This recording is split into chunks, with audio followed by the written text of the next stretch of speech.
to address the Assembly.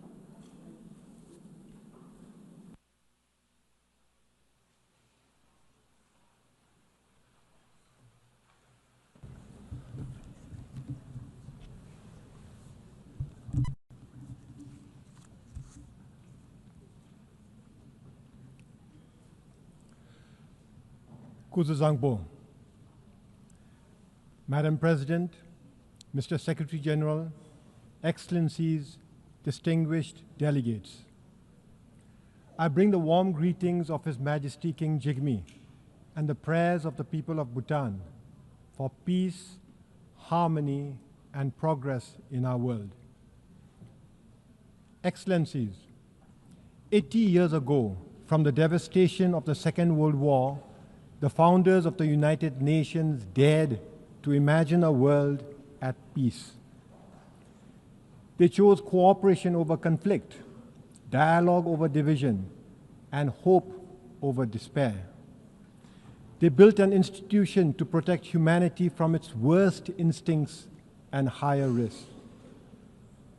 Today, our challenge is different, but no less urgent.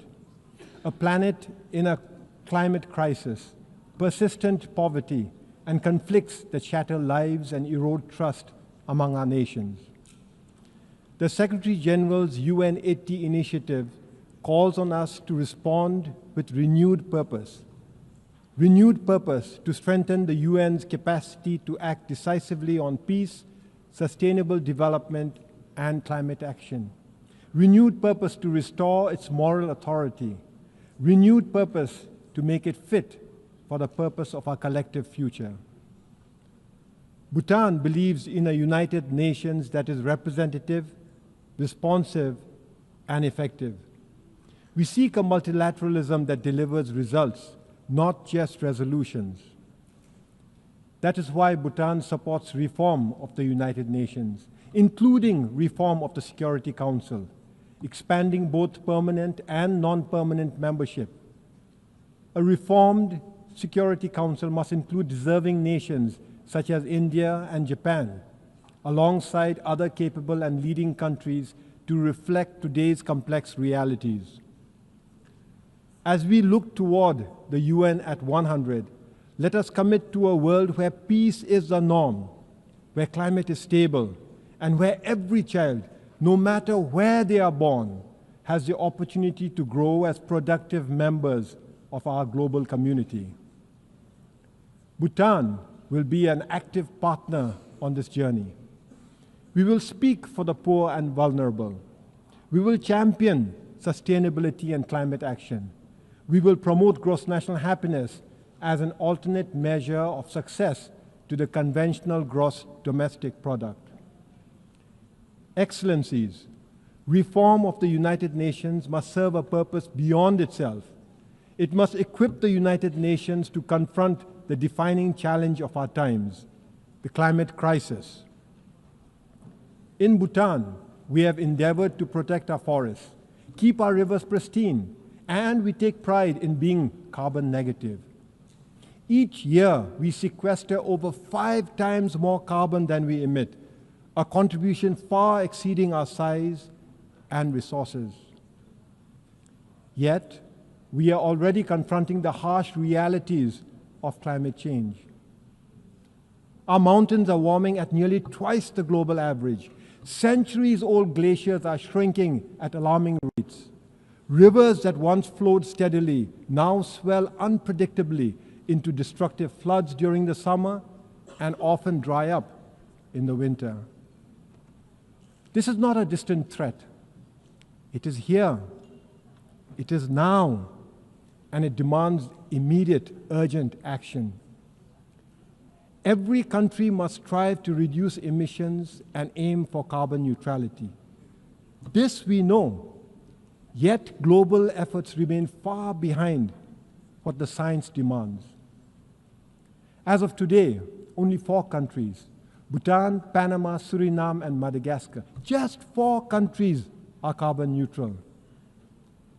At COP29 last year, our countries came together.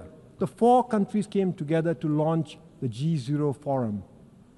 a coalition of carbon-neutral nations committed to accelerating climate ambition. Our message is clear. Net zero cannot be the finish line. It must be the starting point. Every nation must work urgently to slash emissions and achieve carbon neutrality. On our part, we will share best practices from forest conservation to sustainable agriculture. We will share technologies from renewable energy systems to low-emission transport. We will champion nature-based solutions because forests and wetlands are not just landscapes. They are like vital organs, the lungs, the kidneys of our planet. And we will push ambition beyond pledges. We will demand measurable results. We invite all countries and partners to join G0 in this noble effort. The science is unequivocal. The solution exists. The only question is, do we have the will? Excellencies, while reform of the United Nations and urgent climate actions are essential, this alone will not be enough.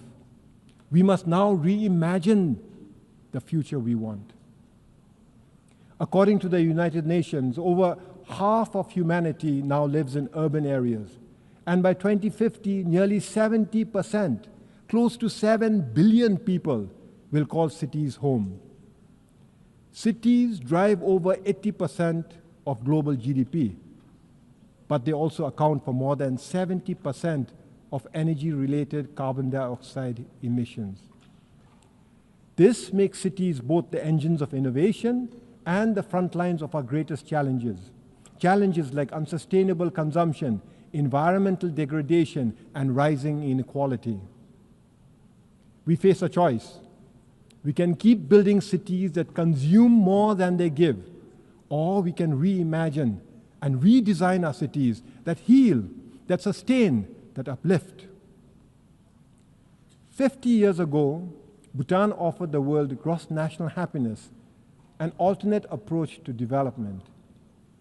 Today, under the visionary leadership of His Majesty King Jigme, Bhutan offers the world an alternate approach to urban living, the Bhutan Mindfulness City, a city founded on the values of sustainability, harmony, spirituality, and the ideals of gross national happiness. The Bhutan Mindfulness City is a special administrative region that is already taking shape in Bhutan. With executive and legislative autonomy, as well as an independent judiciary now established, preparatory works are already underway and economic clusters are being advanced. The Bhutan Mindfulness City is not an idea on paper. It is a living project in action. The Bhutan Mindfulness City will not be a city of glass towers and unchecked sprawl. Instead, it will be a place where modernity and tradition meet, where nature is the foundation of urban living. Powered by renewable energy, built with sustainable materials, and designed for low-carbon living, it will offer inclusive housing, green public spaces, and meaningful jobs. For Bhutan, the Mindfulness City is a strategic step towards taking gross national happiness to the next level, a step towards advancing prosperity, and a step towards fostering deeper global engagement without losing our identity or our bond with nature. But the Bhutan Mindfulness City is not just Bhutan's project.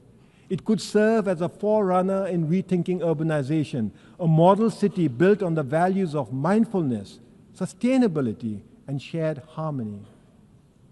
I extend a warm invitation to all of you to join us in this exciting journey. A journey to bring a royal vision to life. A vision of how cities and urban living can heal, can inspire, and can sustain both humankind and nature. Excellencies, the founders of the United Nations gave us more than an institution. They gave us an inheritance of hope and the solemn responsibility to carry that hope forward. In this spirit, And mindful of the troubled times we live in, I have the pleasure of announcing that Bhutan will host the Global Peace Prayer Festival later this year. From the 4th to the 17th of November this year, the Global Peace Prayer Festival will unite spiritual masters, scholars, and practitioners from across the world and across traditions in a common aspiration for peace, healing, and harmony. Through the recitation of the Melam Chemo, or Global Peace Prayers, the sacred Bazaguru Mantra, the Kala Chakra empowerment, and the powerful Jabji Gap ritual, Bhutan seeks to offer not only a spiritual event, but also a diplomatic and cultural contribution to world peace. For Bhutan, it is both a privilege and a prayer that in these turbulent times, the voice of a small Himalayan nation can help nurture the great cause of peace for all humanity. We extend a warm welcome to all who wish to join the Global Peace Prayer Festival. Excellencies, this is our moment. Let ours be the generation that reforms the United Nations, the generation that confronts the climate crisis with urgency and unity, the generation that makes peace not merely the absence of war, but the presence of justice, opportunity, and dignity for all. And when the United Nations marks its 100th anniversary, we will proudly affirm that we honored the vision of those who came before us and inspired hope for those who will follow. Thank you for your kind attention. Tashidile.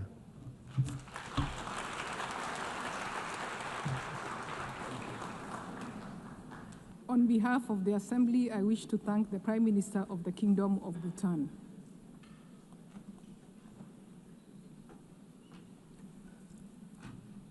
The Assembly will hear an address by Her Excellency Mia Amo Motley, Prime Minister